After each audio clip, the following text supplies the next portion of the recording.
afternoon or evening. I go by the name of Solo. Welcome back to Solo Driven. I'm on my way to Houston, in the middle of nowhere.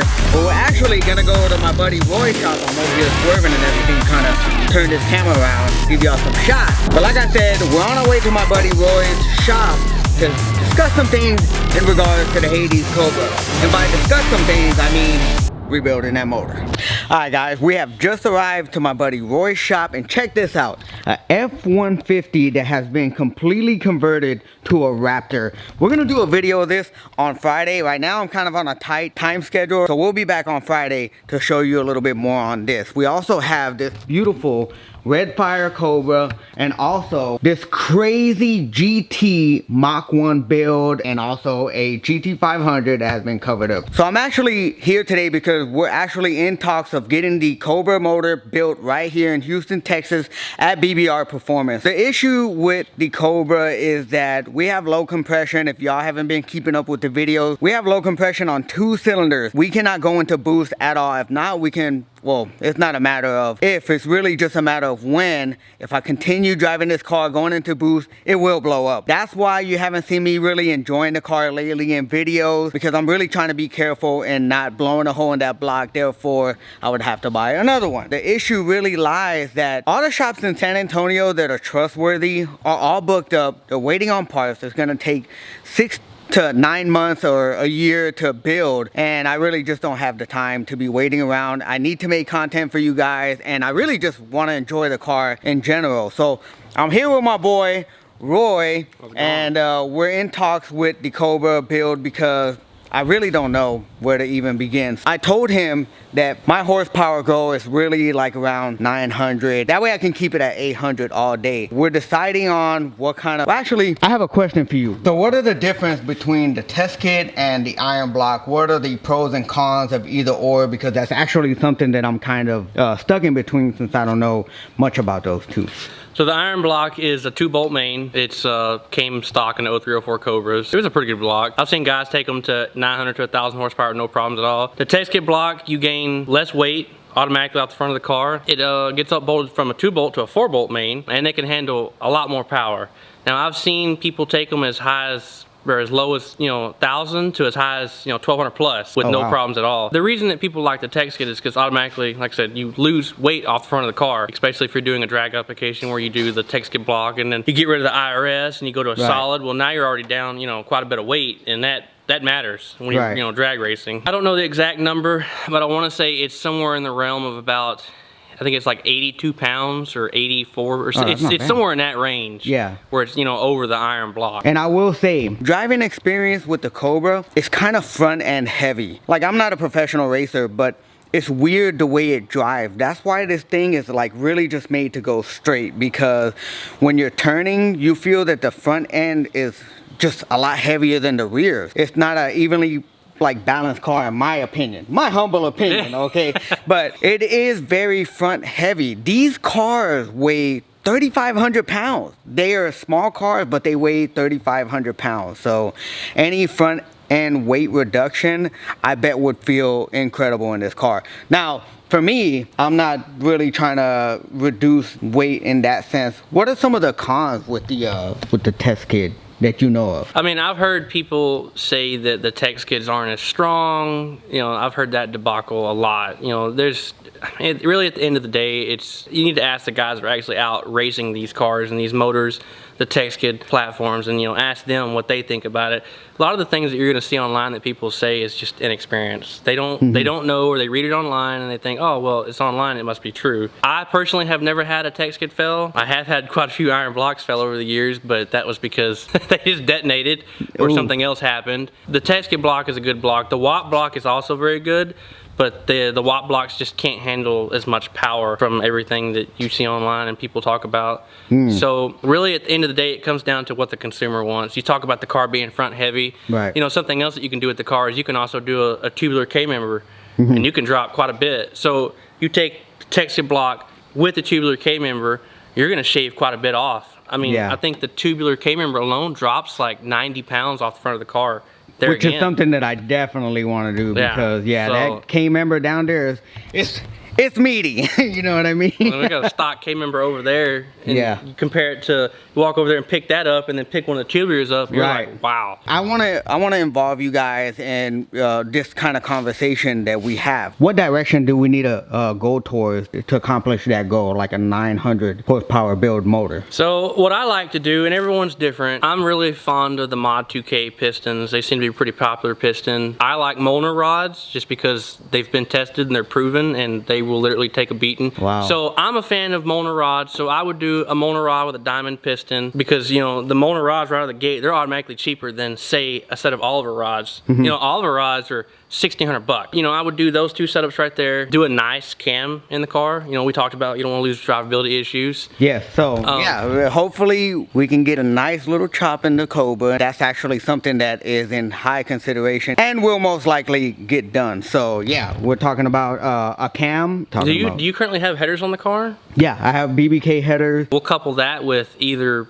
some ID 1050 injectors. I have the 1300s on there. Even better. Yeah. You don't have to buy an injector. Yeah. We're going to take a set of just 4-thread heads and have them completely gone through, do a valve job in them, and just basically have them, you know, rebuilt if they need, you know, bronze guides or anything replaced. The heads will be gone through and they'll be good to go. I've been needing to do the heads, and now it's just a better reason to go ahead and knock all that stuff out since we're gonna refresh all that stuff. So this is your stock 0304 windage tray. It only covers a portion of the rotating assembly. It sure does look like it only covers a portion of the assembly tray. But hold on, we got a neighbor. Oh, 11 second, quarter mile, y'all better stop playing. A little more like a 19 quarter second mile. So anyway, if it's good enough for the Ford engineers, it must have been good for our cars. However, over the years, I've had a couple upgrades for windage trays. Now this is a Canton. This is a full length windage tray. Now they have different windage trays. I think Canton makes one as well that actually bolts to the actual caps, whereas this one just bolts to the oil pan. And then you have my favorite. This is the creme de la creme. This is the GT500 windage tray. Has a gasket built into it, top and bottom. Nice. So you get rid of this plastic one on the ground, and then you get this. And what this does is this keeps all the oil that's slung off the rotating assembly down into the pan, and then also keeps it from splashing back up and hitting the rotating assembly again. If you run the stock pickup tube, you have to notch this, like I did. If you're gonna run a different pickup tube, what I recommend is when people run this, I always recommend they upgrade to the boundary oil pump setup with the 15/16 pickup tube. And then you don't have to notch this. Gotcha. This is only if you're gonna run the stock pickup tube. But this is a great piece. It's like 89 bucks. LMR sells them. Oh wow, yeah. Summit Racing sells pretty them. Affordable. Yeah, any of your Ford dealerships sell them. I personally, the thing that sells me on it the most is I like the gasket that's built into it. Right. Because if you run, you know, this one, which you have to have a gasket for, this is a stock oil pan. So when you buy this pan from the factory, there's two little trays that are right here. They stick up. You have to get those off the pan in order to run this. So I drill them out and then break them off. Oh, okay. And then you can run the stock pan with this setup, and then run the boundary oil pump gears with the boundary oil pump pickup tube, the 15/16, and it's a great combination, really. I love it. I run it on all my Cobra builds. Obviously I run it on the Shelbys. I've got one on this truck. It's just a great setup, honestly. You're gonna love the car again. You're gonna be able to throw way more power at it than what you originally currently have at it. You're gonna love making content with the car again, because I know as of right now you said that the car is, you know, down 2 cylinders and it's hurt. These cars are really amazing cars. They're so much fun to drive. I've got a buddy of mine that is a big Porsche guy. He had me build him a Terminator, and he's like, I absolutely love this car. He's like, there's something about these Cobras that's just you can't match from anything else. Yeah. A legend in the game, a legend. So there's lots of good things coming with the Hades build, and I think you guys are really gonna enjoy the build. Right now it's what, Sunday, and I'll be back on Friday. So it's all gonna be within this video. Make sure you stay tuned. Don't go nowhere. Look, I've been blowing Dutchies just to keep my head level. Working double, trying to double up my bread level. Speak a word of wisdom, I could resurrect the dead. This is only for the legends, I'ma put the rest to bed. I just hit the scene clean, fresher than an icebreaker. Chances for advances, I'm a real dice shaker. Chilling by the Gulf, I'm chewing on this Tex-Mex. Sipping margarita, probably get some next. Very little effort and I'm still the best dressed. Just remembered I was chosen and it made me less stressed. ain't cool, so we ain't cool with them. Marching to my own beat, I got good rhythm. I know where I'm headed, they ain't gotta give me credit. Everybody think they great, I really meant it when I said it. Light don't work, okay. Okay, I guess that light don't work. So yeah, not too bad. Got the little living room area. Bathroom's alright. Of course, we got the king size bed. And we're gonna have to wait till the morning or till tomorrow to get, actually, not really much of a view anyways. Nothing but trees. Anyways guys, I'm gonna get some rest. I'm gonna try my best to film some car content throughout the week, but that's kind of in the air because I don't really know if anyone will reach out. But worst case scenario, I'll see you guys on Friday when we head back to Roy's shop. Check out that Raptor. And just like that, it is Friday already. I'm on my way back to San Antonio, and as promised, we're gonna stop by Roy's shop, BBR Performance, and check out that Raptor.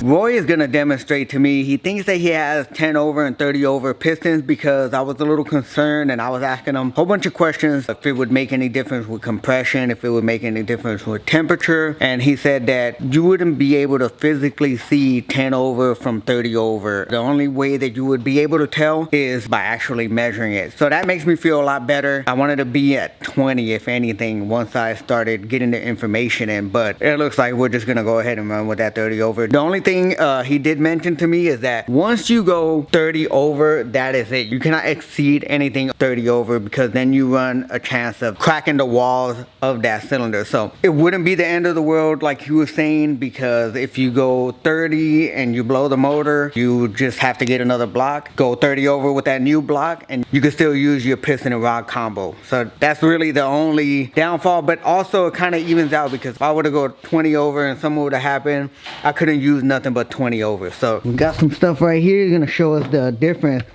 because I was a little paranoid. I was getting a little paranoid. There's a 20 over. This is stock. No, that's stock, and that's this is 20 over. That's 20. And then this is 30 over.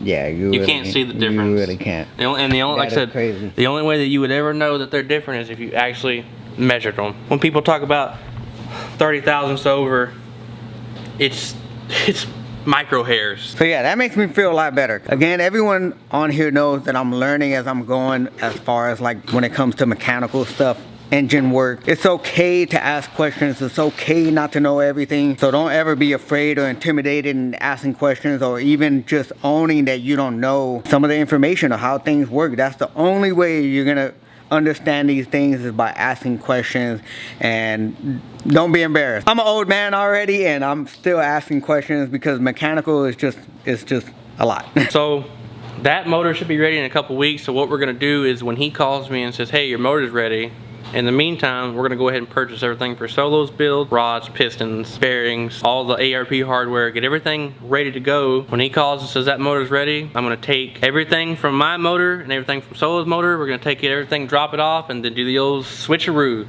Do the old switcheroo. Yep. It'll be a couple weeks. They'll put my motor back together and his motor together. I'll go pick them up and I'll call Solo on a Friday and say, hey, I'm gonna come get your car. I'll pull the motor out, have the motor back in the weekend, he'll be back on the road. It makes the most sense to do it this way. He can continue to drive his car.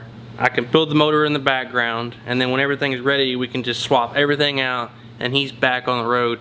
And he doesn't hardly have any downtime. Everyone knows for the last couple months I haven't been able to really get on this car, drive this car the way I would like to, and I'm dying to like feel the power and, you know, reap the rewards of all this labor that we have in on all this finance, all this money that I've been dumping in this car to make it really fast. So I'm really excited. This is the best and most efficient way that we're gonna do it. It just so happened that Roy had extra stuff laying around and he has some connections. So stay tuned. Make sure to subscribe if you don't want to miss any of this content. I'm gonna try and come over here once he has the motor. Definitely when he's installing it. That way we can and get the content and kind of go over everything that he's doing. So that's basically the plan for the engine build. But real quick before I leave, let's talk about this right here. We'll let Roy explain why this is not your typical Raptor aside from this beautiful color. So this truck used to be a 2016 F-150 Lariat edition. It's got the 5.0 in it. I bought this truck brand new back in 16. 2 years ago, I took this truck in to see what they'd give me for it on trade-in for a Gen 2 Raptor. So they had a 2017 Raptor on the lot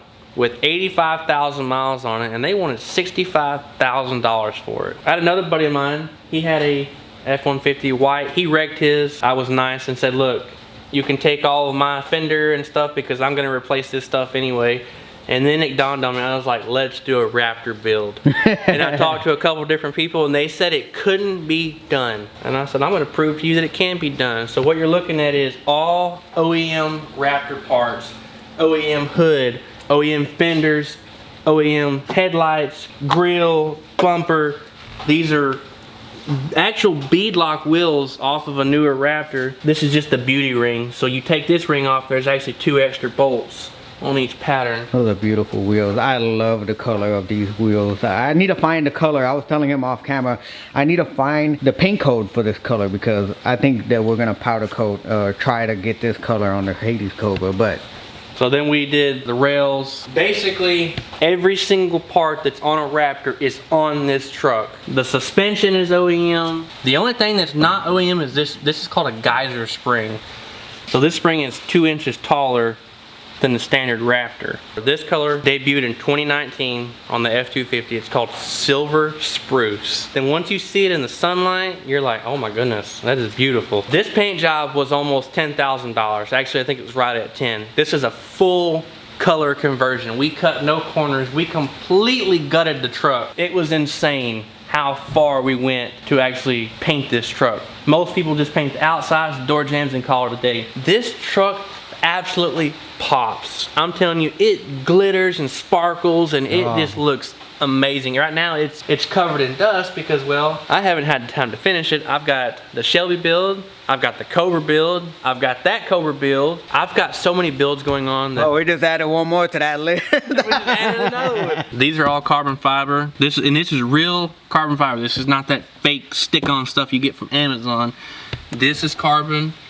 This will eventually become carbon. I just haven't bought that yet. The steering wheel is an actual Raptor OEM steering wheel. Still got the plastic on it. The center console is carbon fiber. The vents, carbon fiber, all the way down here, carbon fiber. The center console, carbon fiber. The shift knob, carbon fiber. Absolutely beautiful. Just really accents the interior very well. And let me say, it sounds really good in here. Like, I guess the beefy seats, it kind of makes everything sound like you're in almost like a soundproof room. Well, and the thing about it is, Ford, all of their glass is it's called Soundlight. So what's really crazy is going down the highway, this truck is really quiet inside, which is one thing I've always liked about the Ford series platforms. Again, guys, sorry we couldn't take this truck out like outside. You can hear the rain. Hopefully, by the time we come and drop the car off, or at least some of the parts, this truck will be done and we can, you know, we'll have a sunny day where we can hear this car, you know, with the whine. I mean, hear this truck. God dang it. So hopefully when we come back, we can take this truck out on the road and hear this bad boy whine with that nasty 3.0 Whipple. Set it up so that when he comes over, we can do like a ride along in it. Woo-hoo! Stay tuned.